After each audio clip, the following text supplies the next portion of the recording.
spray paint and oil paint mixed media pieces, very colorful. I do a lot with stencils for the main image, and then I go back through and do detail work with the oil paint to enhance what's already there.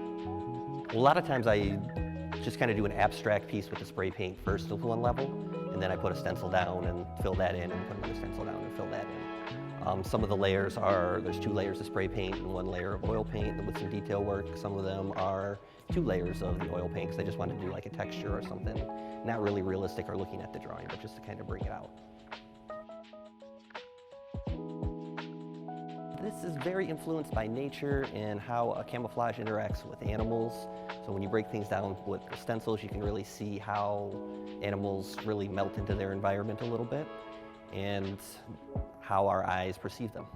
I think animals in general kind of draw people's eyes in. Beyond that, I think there's something more built into our hunter-gatherer roots where animals try to hide with their camouflage, but we still find ways to pick it out. There's certain things like the eyes that draw you in, that you can see them across the field or through the woods or that sort of thing. And so even though they are trying to blend in, we still do notice them and look for them.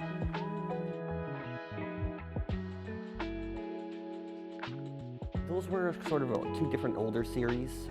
One of them is my Bizarro Pop series, where the last name of somebody is the first name of somebody else, like Anne Frank Sinatra. And then I went to meld them both together to see what the image would be if both characters were together in one person. It basically just started as kind of a word game for myself, and then I started thinking about what those people will look like and what their lives look like.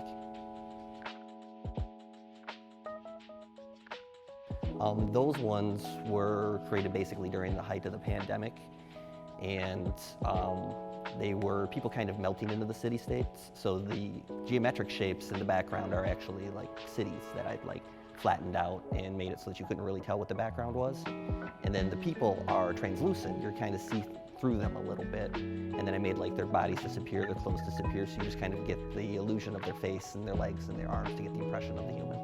It was kind of a reaction to the fact that you're not going out anymore. You are kind of trapped inside, so you're not seeing people. So the background starts to obscure because you're not seeing the city life anymore. The people that you used to see every day that you don't see anymore, you kind of fade away from your life a little bit as well. So it was really a reaction to that early 2020, sitting in my house by myself, painting, wondering when I was going to go outside again. So every generation, we need to kind of take the pulse of what's going on in the world. And the way we do that is by looking at individuals and letting them express themselves in a way that other people can see it and react to it.